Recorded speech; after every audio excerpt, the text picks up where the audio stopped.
Morcom. I'm the Sambi Chair of Indian Music Department of Ethnomusicology. I'm working with my colleague Bharat Venkat this year on events for CISA, the Centre of India and South Asia. Before I hand things over to Purnima Mankekar to introduce our speaker, I want to acknowledge the traditional land caretakers. The Centre for India and South Asia, CISA, at UCLA acknowledges the Gabrielino Tongva peoples as the traditional land caretakers of Tavangar, the Los Angeles Basin and Southern Channel Islands. As a land grant institution, we pay our respects to the Honuk Vetum, ancestors, Ahi Hirom, elders, and Eyu Hinkam, our relatives and relations, past, present, and emerging. Thank you.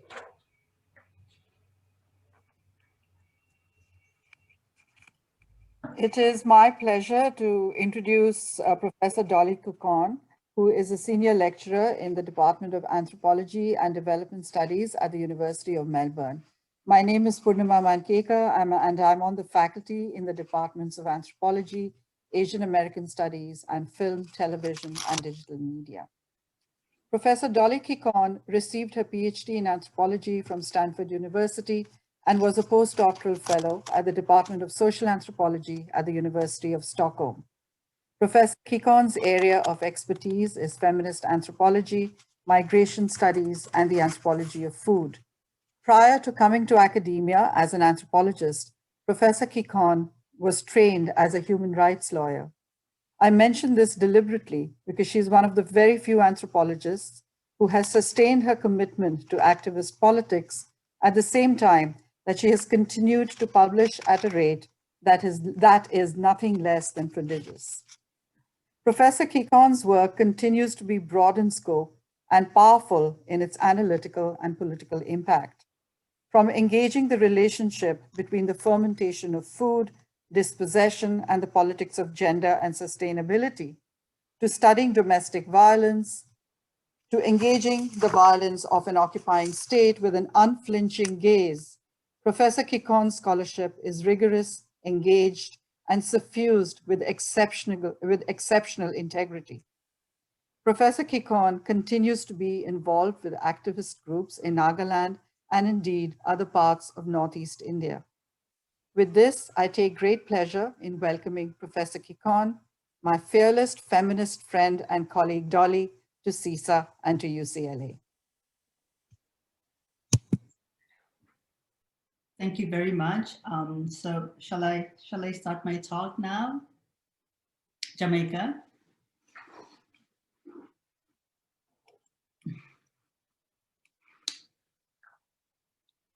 All right.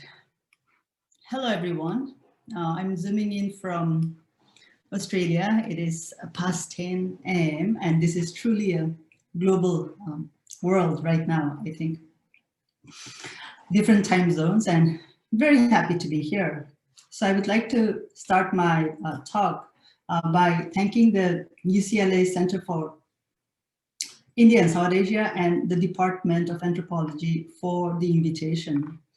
I would also like to thank Bharat and Jamaica for planning this event with me from the very beginning. I'm zooming in from Melbourne, and I would like to start my talk with acknowledgement to country.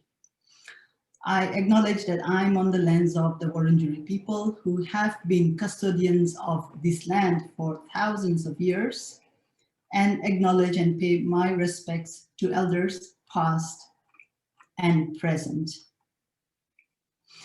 California has been on my mind in the past months. So when I received an invitation from UCLA, it was an exciting moment for me. I have been reading and following the news of the Black Lives Matter movement, the coronavirus, the election, the fire, and the loss of life and property. In Australia as well, we experienced the fire and the virus. We started 2020 with the bushfire, and then by March, the federal government closed down the international borders to contain the virus. All university lectures went online, and we are still doing Zoom classes. In the following months, the state of Victoria where Melbourne is located, went into 2 lockdowns, and the interstate borders across the country were shut down. Very recently, on November 23rd, the border between New South Wales and Victoria finally opened up. Preparing for a talk during the pandemic has meant reflecting and accepting certain scenarios as possibilities in my life. Among them, I have thought about my mother, close to 80, but an energetic woman. When I ask her what she has been up to during the pandemic, she replies, "I've been busying around. I worry that she might get the virus. I worry that she might fall ill and that I might not get a flight out of Australia in case something happens."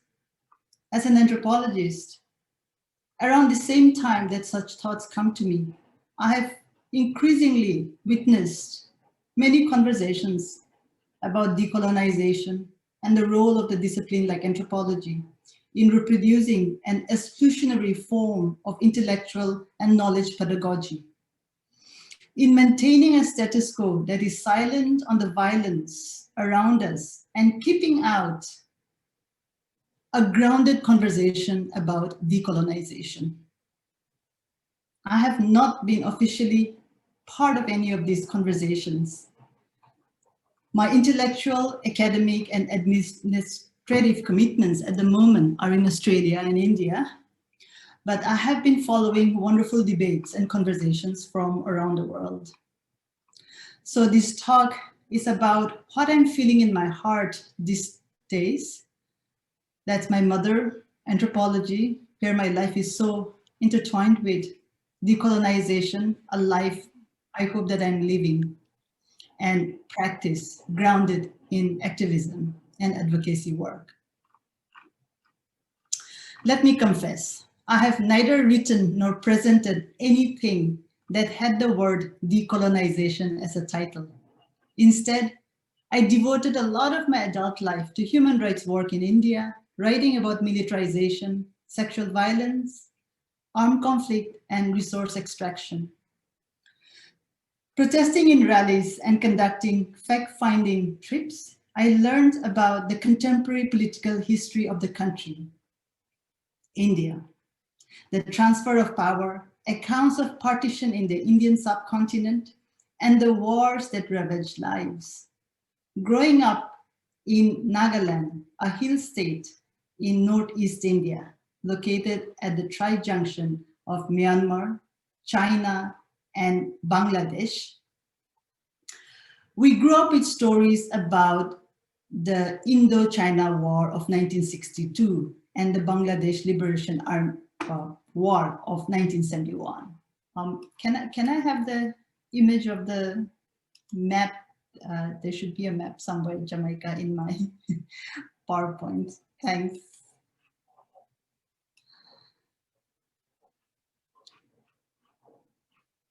That should be image 2. Okay. We grew up with stories about, like I was saying, the Indo-China War of 1962 and the Bangladesh Liberation War of 1971. It is not because we lacked any war stories in our own lives. The Indo-Naga armed conflict, today listed as one of the world's longest insurgency, played out right in front of our eyes. The last thing on my mind growing up in Nagaland was decolonization or anthropology, or for that matter, even dreaming of becoming a professor one day. No area of Dimapur in Nagaland, the small town where I grew up, was as haunted by spirits and ghosts as the stadium. A half-constructed sports complex in ruins. And that should be image 3. Yeah. As children, we avoided that place given how our neighbors would find bodies ridden with bullets. These were bodies of people who were deemed as traitors, informers, and troublemakers. Both the Indian security forces and the Naga armed groups made their way to the stadium, a vast landscape in the outskirts of the town, to dump these bodies. Many of us grew up not only with stories of death, but details about how the victims were killed. One time, I heard a story of a young man who was picked up by the Indian Armed Forces and tortured. Later on, the security forces, it seems, strapped his body with dynamites, tied him to a bridge, and blew him off.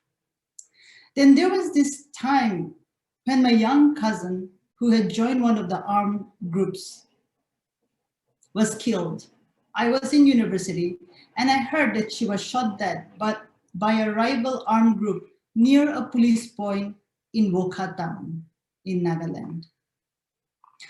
For many thinkers, writers, and poets, independence from British colonization remained a broken dream in the subcontinent.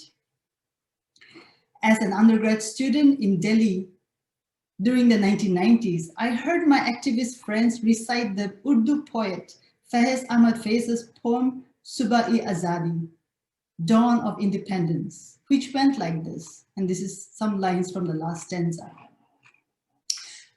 Did the morning breeze ever come? Where has it gone? Night weighs us down. It still weighs us down.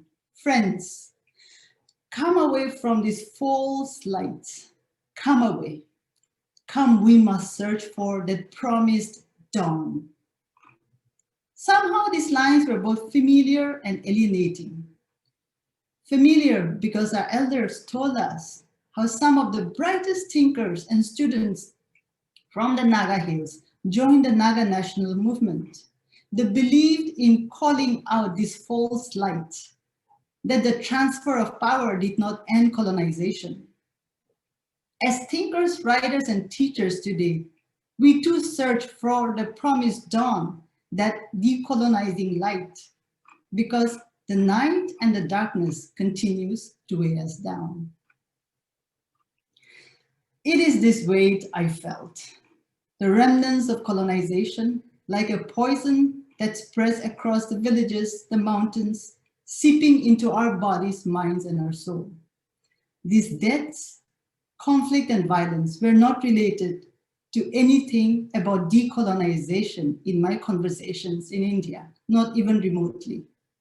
These conversations that emerged from the violence that we were seeing as tribals, Adivasis, as Dalits, was centered on what was wrong with us, with our world, what was wrong with my world, my tribal indigenous world.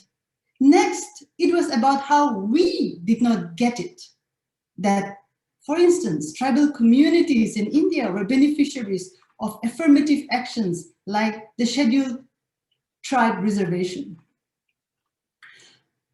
What do tribal people want? They would ask. What is the solution to the Indo-Naga conflict? They would ask. What do Naga people really want? These questions emerge from a preoccupation with post-colonial questions about citizenship and fundamental rights as enshrined in the Constitution of India.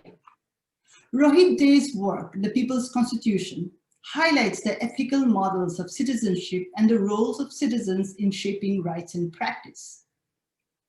Along the same lines, Gautam Bhatia's wonderful work, The Transformative Constitution, tells us the story about the transformative journey of the Indian Constitution. He writes, and I quote him, "For more than 100 years in their struggle against alien colonial rule and against indigenous social and economic domination, Indians imagined, conceptualized, and articulated a vocabulary of rights, of equality and freedom, and of dignity, a vocabulary rooted in the life world of India," unquote. The Constitution, according to Bhatia, was committed to ease social and economic hierarchies. He quotes Gandhi's speech in defense of civil rights, where Gandhi proclaimed, "All citizens shall have the right to freedom of speech and expression." Given the grim prevailing political reality in India, image 4, please, the Constitution has become like a revolutionary charter to fight against people in power who are abusing authority, imprisoning academics, activists, practitioners, lawyers, and poets. Despite being the world's largest democracy, violence, caste-based, gender-based, and on the basis of religion persist. These realities tell us a story about what happens when ideals are compromised and its citizens stripped of the basic fundamental rights. The stories I narrated about my cousin and the young man strapped with dynamites around his body, tied to a bridge and blasted off, should not be taken as isolated cases. Many states across Northeast India, the region that I come from, and including Kashmir since 1990, is defined as a disturbed area. For the Northeast region of India, this happened pretty early on, very much around India's independence. Since 1958, an extra constitutional regulation known as the Armed Forces Special Powers Act, also known as AFSPA, has been in operation across the region. Clause 4 of the Act lays down the special powers of the armed forces as follows, and I quote, "Any commissioned officer, warrant officer, non-commissioned officer, or any other person of equivalent rank in the army forces may, in a disturbed area, if he is of opinion that it is necessary so, to do for the maintenance of public order after giving such due warning as he may consider necessary, fire upon or use force, even to the causing of death, against any person who is acting in contravention of any law or order for the time being enforced in the disturbed area," unquote. This act gives exceptional powers to the Indian Armed Forces and suspends fundamental rights, including the right to life enshrined in Article 21 of the Indian Constitution. Human rights lawyers and activists over the decades have called this act anti-constitutional. In 1998, however, the Supreme Court of India upheld the decision to retain the act.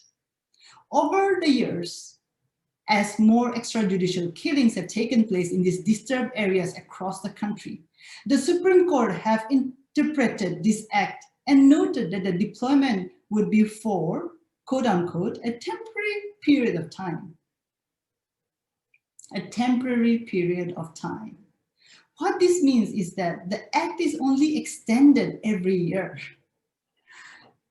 In 1990, the act was implemented in the state of Jammu and Kashmir. Since India's independence in 1947, it is estimated that between 100,000 to 200,000 people have died in the Indo-Naga armed conflict in Northeast India. I have not forgotten. The title of my talk is, "Are You Studying Anthropology, Decolonization, and Practice?" I was determined to come up with this title because the constitutional analysis, text, description, ideals, and the Armed Forces Special Power Act clauses that I have presented so far have a downside. It can be devoid of people and become dangerously abstract. It can be confusing and cold. Sometimes it is a struggle to connect with the vocabulary of rights, equality, freedom, and dignity that Gautam Bhatia offers us in his work on the transformative constitution. I deeply respect and admire his commitment and advocacy work. So I do hope that he takes these comments as reflections of Indian colonization from a weary traveler thinking about decolonization. I was born in a disturbed area. I belong to a community of citizens who continue to be profiled as suspicious, primitive, barbarians, or in Hindi, jungli. In short, I'm trouble. I am a problem. And that is why I was deeply moved when I read the opening chapter of W.E.B. Du Bois's book, The Souls of Black Folk. He writes, and I quote, "They approach me in a half-hesitant sort of way, eye me curiously or compassionately, and then instead of saying directly, 'How does it feel to be a problem?' they say, 'I know an excellent colored man in my town. How does it feel to be a problem? I answer seldom a word, and yet being a problem is a strange experience, unquote. Colonization means many things. For my people in the Naga Hills, it meant being prohibited from making salt, being taxed for the cotton they sold in the market along the foothills, being fenced out and blocked out from the trading paths by British planters to grow tea in the Brahmaputra Valley and take up land along the foothills. Colonization also meant the railway tracks built along the foothills to carry Assam tea and oil out of the northeast frontier region. When I was doing my doctoral fieldwork in 2009, I saw colonization was alive and thriving in this part of the world. Naga traders from the villages, uphill villages, who still come down to sell their produce in the Hat bazaars, do not cross the railway tracks even today for fear of being punished by authorities. After India's independence, there was no desire to decolonize, but to recolonize. The colonized becoming a colonizer. There was no desire to tear down the fences along the foothills, but to transfer power to new owners who harbored the same contempt and violence towards the tea plantation workers and the tribes who lived along the foothills and the hills. Colonization labels us as trouble, as thieves, as suspicious people. Colonization today calls my home a disturbed area. I thought studying law and devoting my time for human rights would help me to understand where I belonged, along with the multitude of India's most marginalized communities. What fellow activists, teachers, and friends did in Delhi, I joined. We protested. We were stubborn in our demands. We demanded accountability from the Indian state. Like many students who were active in the civil and political rights movement in the 90s, I participated in protest rallies in Jantar Mantar, ITO, outside Maurice Nagar police station in North Delhi, Parliament Street, Mall Road, demanding for a safe campus and calling attention to authorities. We blocked off the road inside Delhi University, just outside PG Girls Hostel, opposite the back gate of Miranda House. Back in Nagaland, my mother wondered about my education. She knew that I was in law school, but wondered why I was so busy. One summer in 1998, I was home in Nagaland for my summer break. And this is a passage I'm reading from an essay called Terrifying Picnics I wrote in 2017. So one summer in 1998, I was home in Nagaland for my summer break. Some of us from the Naga People's Movement for Human Rights decided to organize a human rights workshop. I would wake up and rush out of the house in the morning, informing my mother I was going for a meeting. I did that for a couple of days. One evening, curious, my mother asked me, "So how much did your boss pay you for your work?" Confused, I replied, "Which boss, Mom?" And she reminded me, "Your boss, Mr. M.P. Mishra." I started laughing. I explained to my mother that NPMHR was an acronym for an organization, the Naga People's Movement for Human Rights. And it was not some Indian boss that I had called Mr. M.P. Mishra. My mother continued to remain curious about my research and academic journey. If she found me restless as a law student, she found me insufferable as a PhD student. Apparently, the only response she got from me when she tried to speak to me during my PhD days was, "Mom, shoo, I'm studying." Sometimes she was annoyed. "What are you studying so much?" she would ask me. When I did not call her for weeks, she called me and would ask me, "Are you studying? Are you busy?" Over the years, she has picked up certain terms from our conversations, such as deadline. I often tell her, Mom, I have a deadline. Department politics, you'll get that. Colleagues, fieldwork, conference, and workshop. So when I speak to my mom these days, she's like, are you going for a conference? Is there a workshop? And then we continue with our conversation. I'm here because of my mom, because of the sacrifices she made. It is these small stories, moments that I share with her, that I have shared with her, that I'm able to reflect on the big stories. Her journey as a child in the Naga Hills, her life as a single mother in a patriarchal tribal society in India, the humiliation and shame she had to endure being poor. All these experiences connects to other bigger stories, like the armed conflict, the militarization, the addiction, gender violence. We create new theory, I believe, when we are able to write about the complexity of connections, relations, and fractures. After all, the logic of reason is not because these realities are not there. It is whether we are able to see it.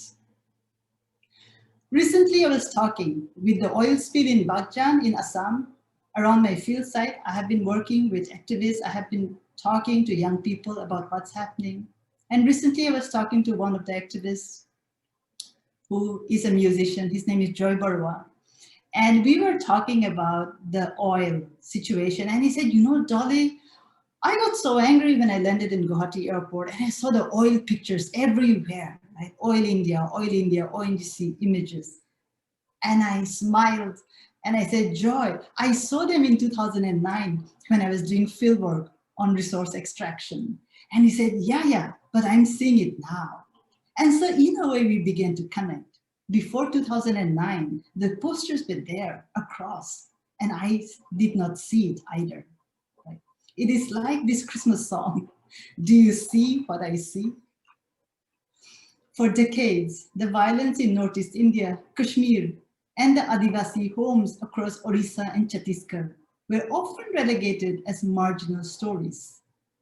There is no margin when it comes to violence. It is a poison that creates monsters, monsters that travel from the margins all the way to the center. And for India, over the decades, these marginal and disturbed areas were the fertile experimental sites for impunity. Colonization stuck to these places like a stubborn stain. For tribal students like me, getting an education is also learning to kill our souls. Let me tell you why. Because we are perceived as ignorant, buddhu. We don't know anything. People like me are unable to think, unable to analyze, unable to dream and aspire for a future. There is a constant correction that takes place. It goes something like this, but you don't get the larger picture, do you? Who has the larger picture of India? Who has a larger picture of decolonization or colonization? Who? Our understanding of the world is never good enough. Our worldview is weak and childlike, forever frozen in innocence that is timeless. Colonization is conditioning the mind to be frozen. Colonization is being ashamed of our tribal history.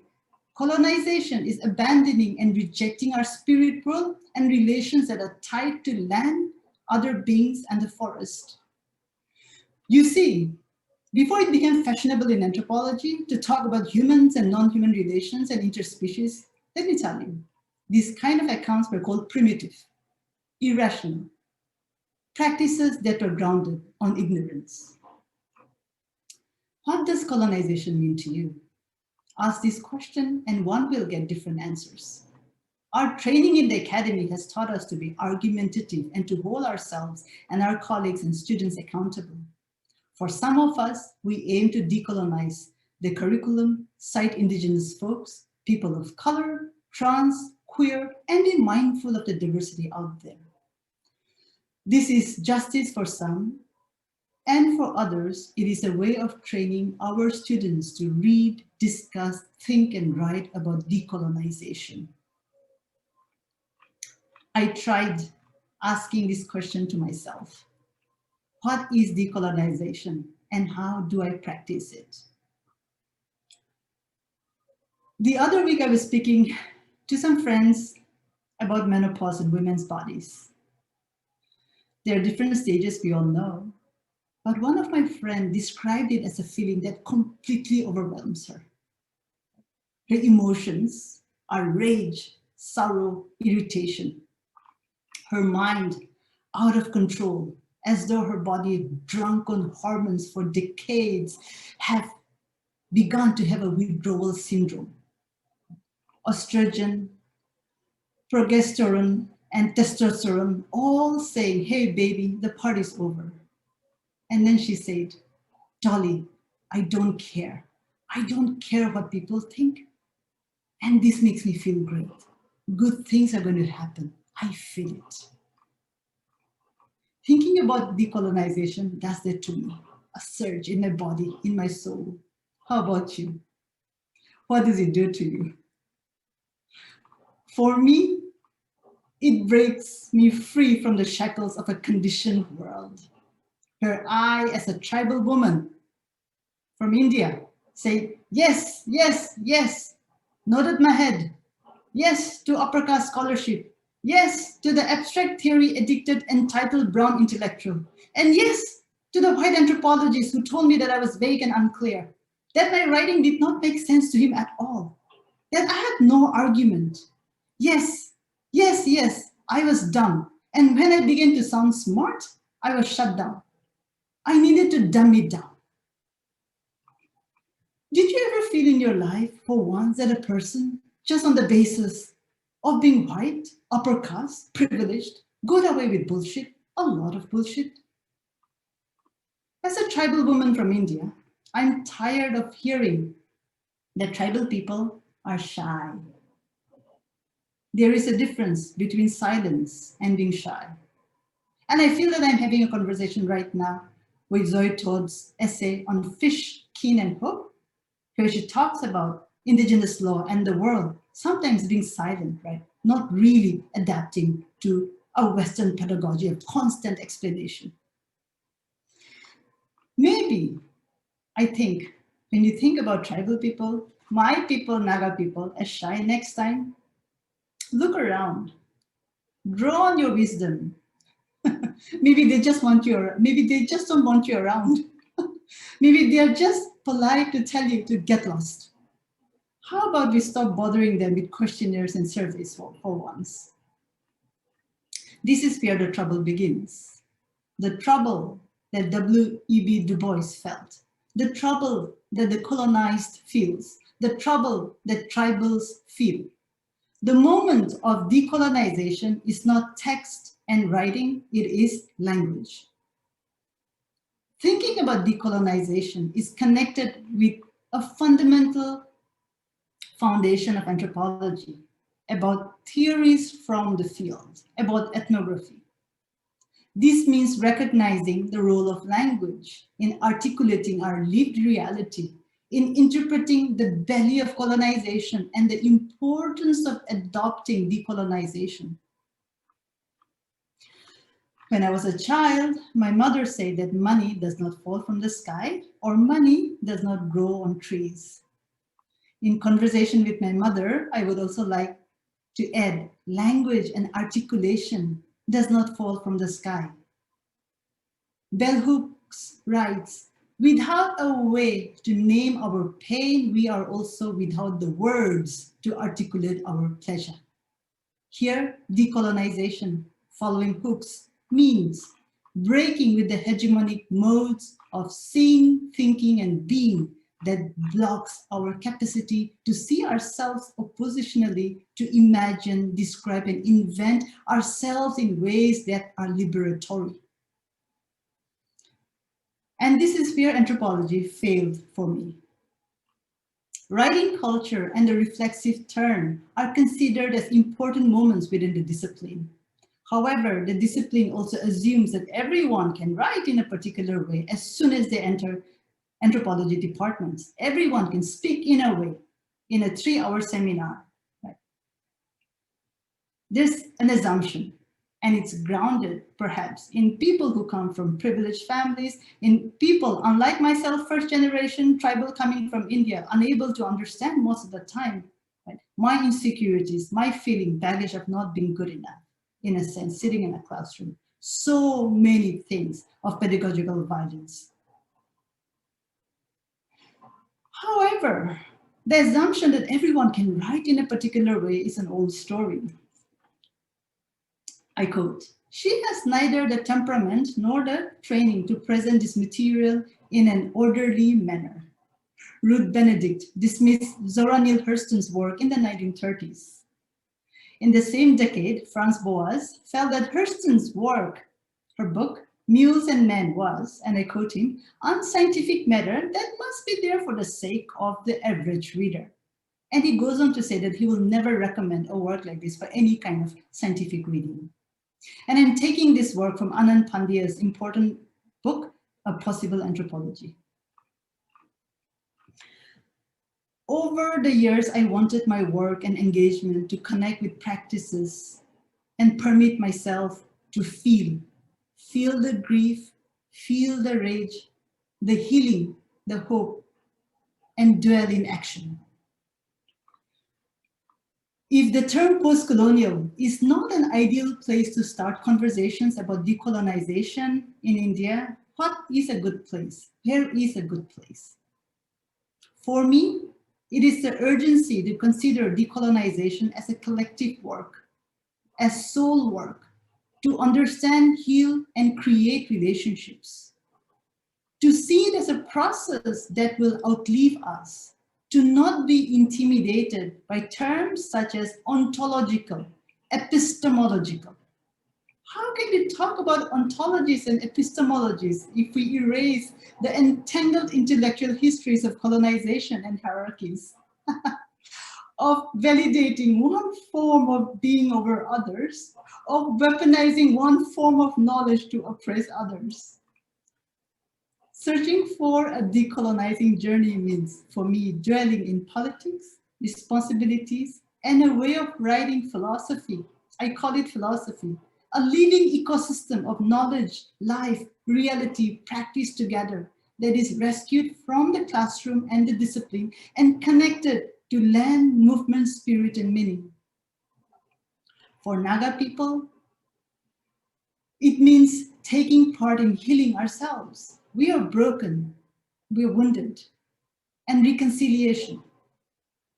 Reconciliation between warring clans and kin groups over these long decades of armed conflict that we have been part of. To find a language of community, a language of coexistence from trauma of war and violence. This is why I never forget the stories of spirits that hover in that half-built stadium in Dimapur, spirits of bullet-ridden bodies in the town where I grew up as a child. I imagine a future where Indigenous children are able to continue this conversation. They will have to navigate challenges, perhaps more pressing ones, as they lose their forests and mountains and rivers. What is home? What is history? What is colonialism? What is decolonization?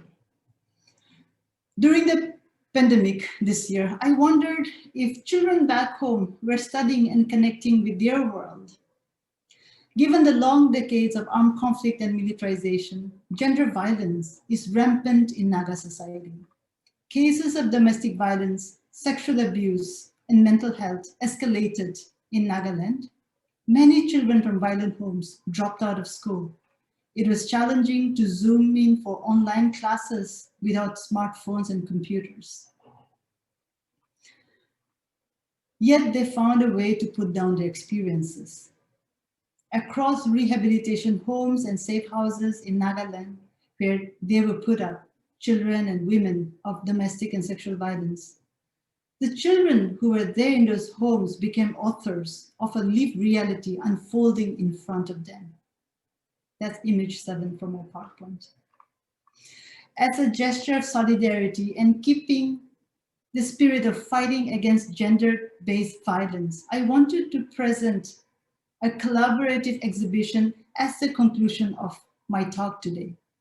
This art exhibition with children, frontline social workers, caregivers, parents, guardians, activists in Nagaland sums up my reflection about anthropology, decolonization, and practice. It incorporates my mother's journey. It is about relationships and hopes. Titled During the Pandemic, I present this art exhibition, a collective, collaborative work with children. As a teacher, I increasingly find myself drawn to children as they dream about futures. I want to tell them to take care of the details and find their voices. Like bell hooks reminds us that it is part of the pathway to liberation, to dream about the past, the present, and the future simultaneously. I think the PowerPoint that I'm showing should have the exhibition, and there is, yeah, and so there is a link. Hang on, I just have to like, yeah, so there is a link. If we can actually go and press the link there, Jamaica, if you can help me to do that, we will get into the exhibition. And I'm very, very happy to share this. We completed this surprise yesterday. And I told my friends in Nagaland, and I told the social workers that the UCLA talk will be the first place where we will be launching it. And the website is there, so we can share it on the chat. Please go have a look, engage with your work. And if you're a psychotherapist, if you're into counseling, I think these images are very, very telling, and you can spend time. I'm happy to connect with you if you have any further questions about this exhibition, but this is where I'll end my talk. Thank you so much, UCLA, and thank you so much, friends, for joining in for this conversation, for this reflection. I am open to take questions.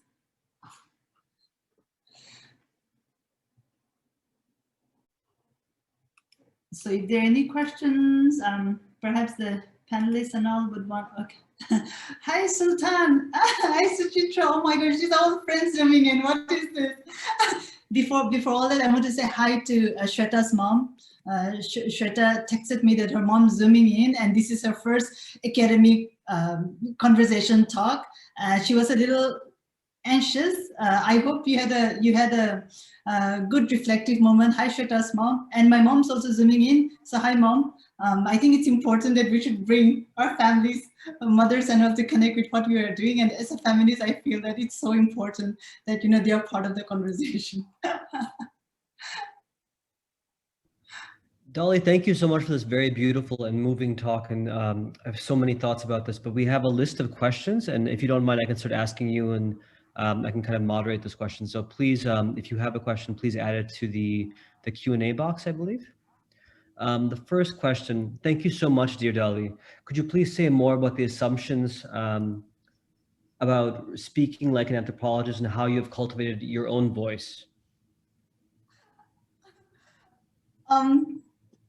Sultan, hello, hang on, before I tell you how I cultivated my voice.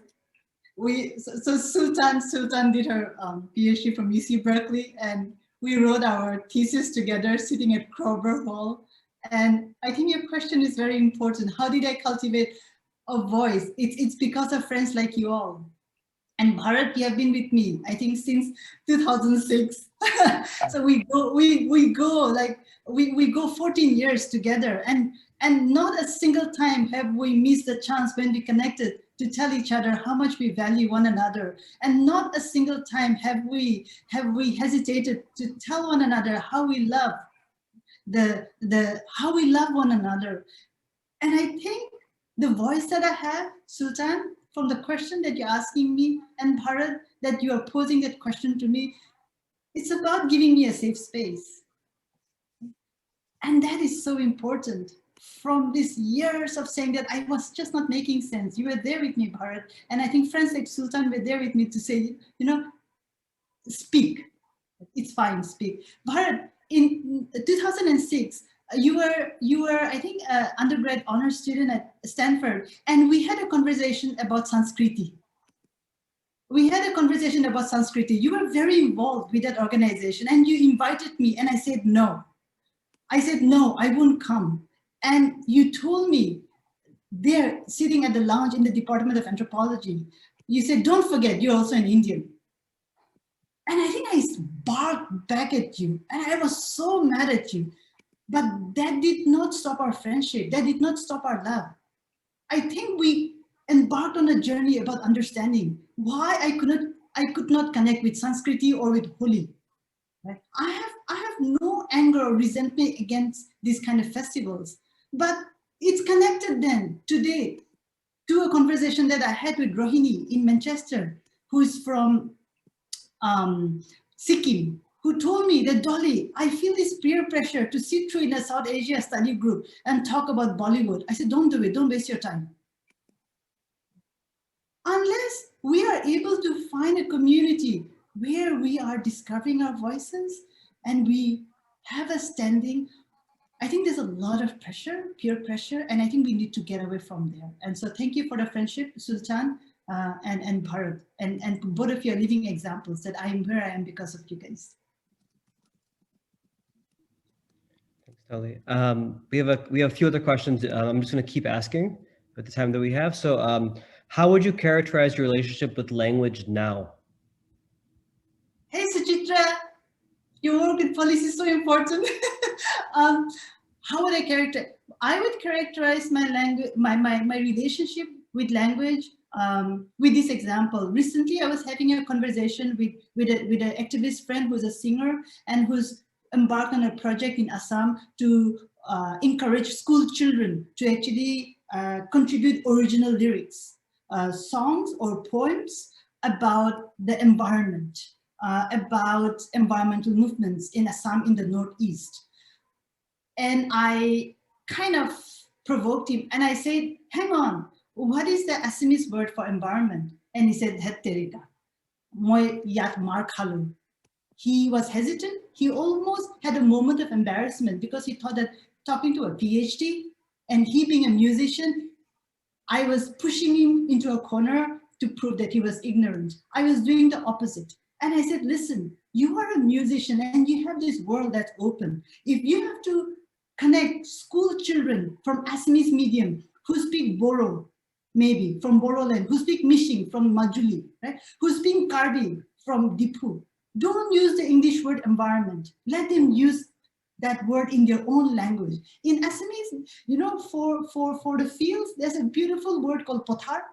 And pothar is a living ecology in itself. Imagine for an Assamese kid in Bagjan who has lost his home and village to the oil spill, you think he'll sit down there and think about environment in English? It's the loss that he's feeling about the birds and the fields that he has lost, right? About his neighbor who committed suicide because he could not get compensation. So I think that is the language and the power that we need to connect with. Thank you. Great. Our next question is, Dia writes, this was so incredibly powerful. Thank you. I'd love to hear more about the project with children. Oh, they're so, hi Dia. Children are so amazing, and I've worked with them. I work with two organizations in Nagaland, and I continue to work with them. One's called Sisterhood Network, and the second one is called Prodigal's Home. And we started work together around 2013-14. And the people who pushed me to start working with them right after my PhD were actually two troublemakers in my life, Urvashi Butalia and Umar Chakravarti, that feminist historian who continues to like push me and drag me into all kinds of troublemaking things in India.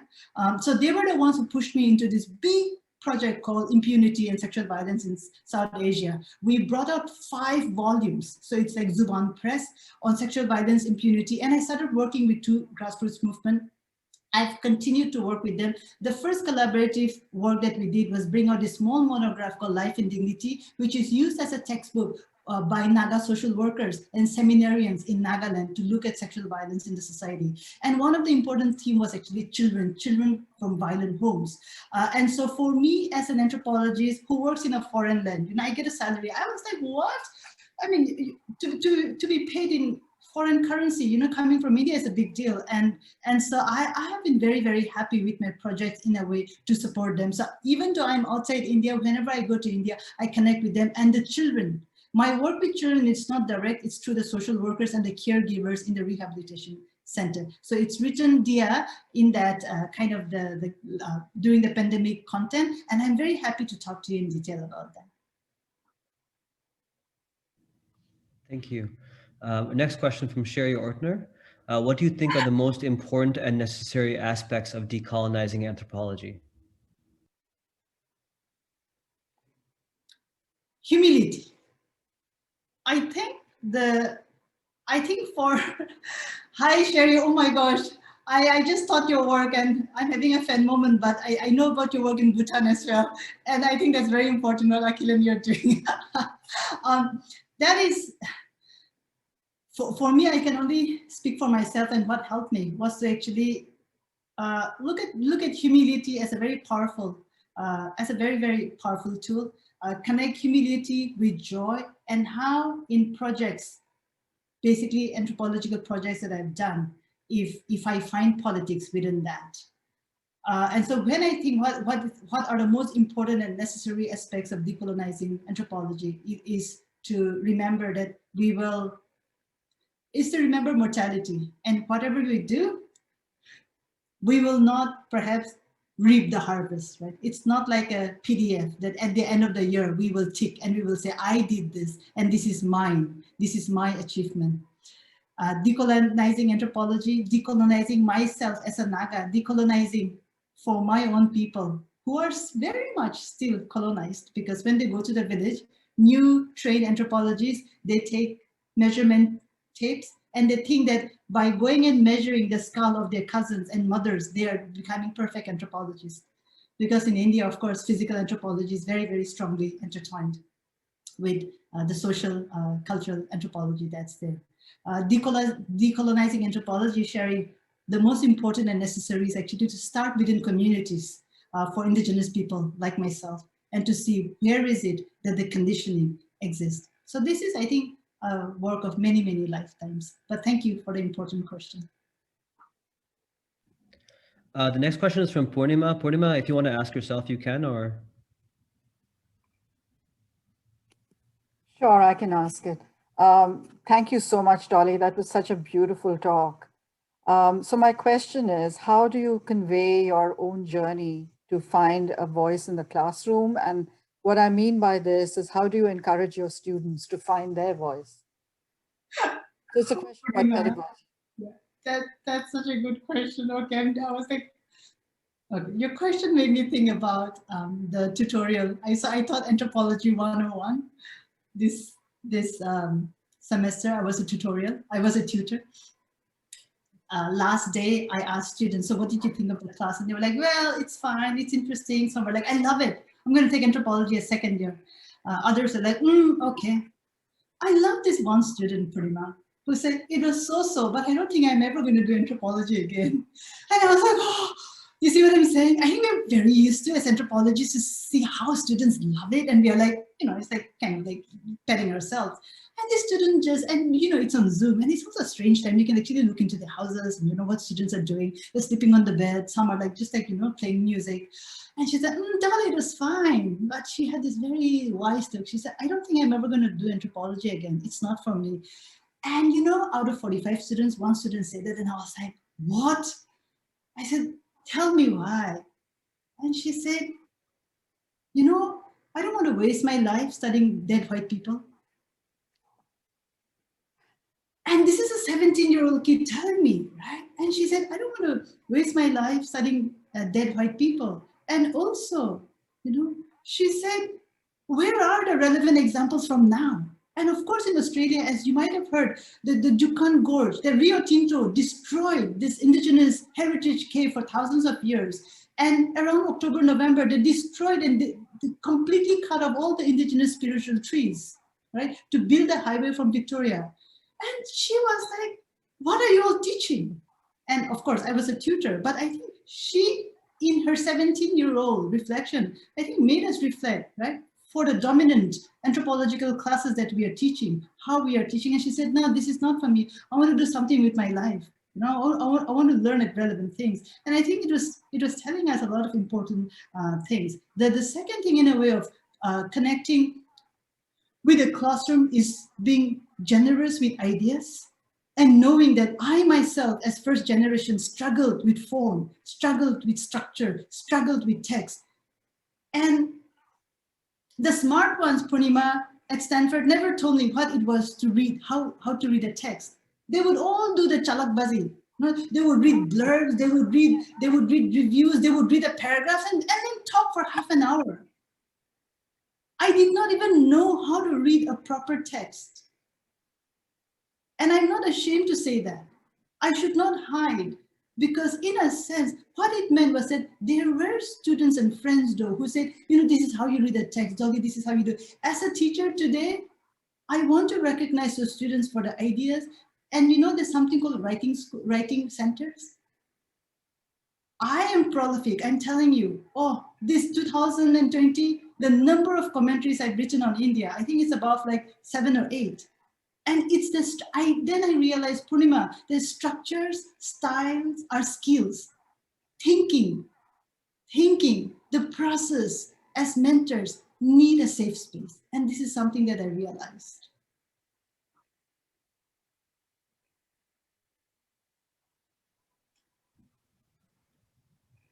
Thank you. So we have a question from Sophia Powers. Thank you so very much, Dolly.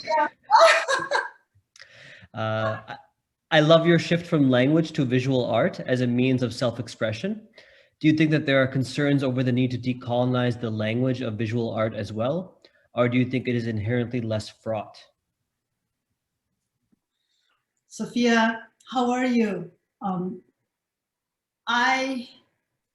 The reason I shifted to visual was because text was so I made a documentary. It's called Seasons of Life, and it's been shortlisted for the Canberra Short Film Festival. So, so I'm excited. But yeah, I think it's just this restlessness that my mother always said, about me. But the important question about the visual is that it is so powerful. Oh my gosh. If I come from an oral background, so my ancestors, my mothers and all told me a lot of stories. And in grad school, I learned how to write. I write text, I write books, but there's something about the visual that completely shifted my soul. And I'll tell you why. I'll tell you 2 stories about it. First, when I was editing with my editor, Seasons of Life, it's a 10-minute documentary.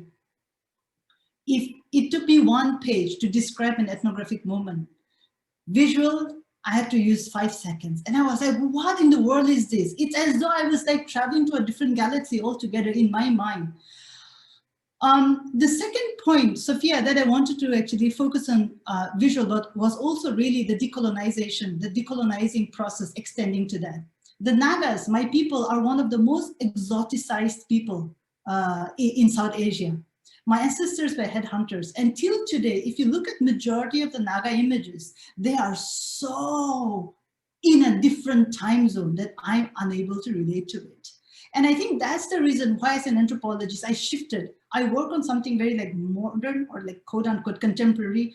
As I talk to you, Sophia, there are people in the world who call themselves Naga experts. Right? So they are experts of me, right? Of my history. And in a way, it is also very, very confusing for me. The third point that I looked at visual, and I'm with you about decolonization, was this story that my friend, who is a photographer, a Naga photo artist, her name is Zubeni, did an exhibition in Guwahati. And she did research on a particular image. So when British colonizers and explorers came to the Naga areas, you will find a lot of women who are bare-chested, their boobs hanging, and of course, you know, their faces, frontal shots.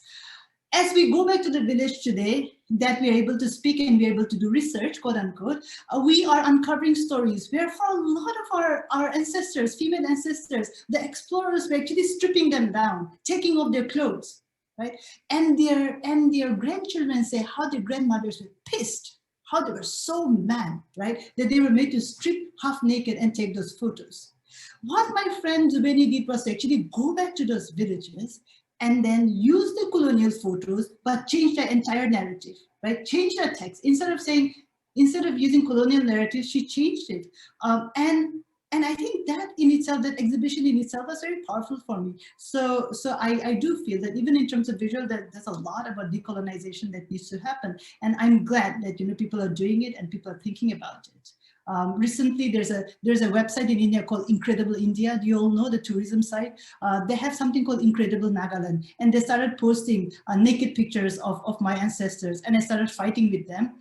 And they said, you know, why are you saying this? These images are available. So, and we're going to use it. And so I think in terms of conversations, we really need to be in that zone. And I think we need, you know, anthropologists like you to actually be part of the conversation. So thanks. Dolly, thank you so much. At this point, I'm realizing that we've gone a bit over time, so I'm going to formally end the talk at this point and maybe take this moment to thank you so much for coming to UCLA virtually. I wish we could have you here in person, but you know, the one benefit is that we are able to open this up to such a broader audience, not just here in LA, in Australia, around the world. I think that's a real, it's maybe the only nice thing about this moment, I will say. So Dolly, thank you so very much. And for those who'd like to stick around, Dolly, if you have a little bit more time, we can just stick around and have a bit of a more informal conversation. If that's okay with you? Sure. Sure. Okay. All right. Well, thank you so much. And thank you all for coming. And hopefully we'll see you again at our next CISA event, which we'll be posting about shortly.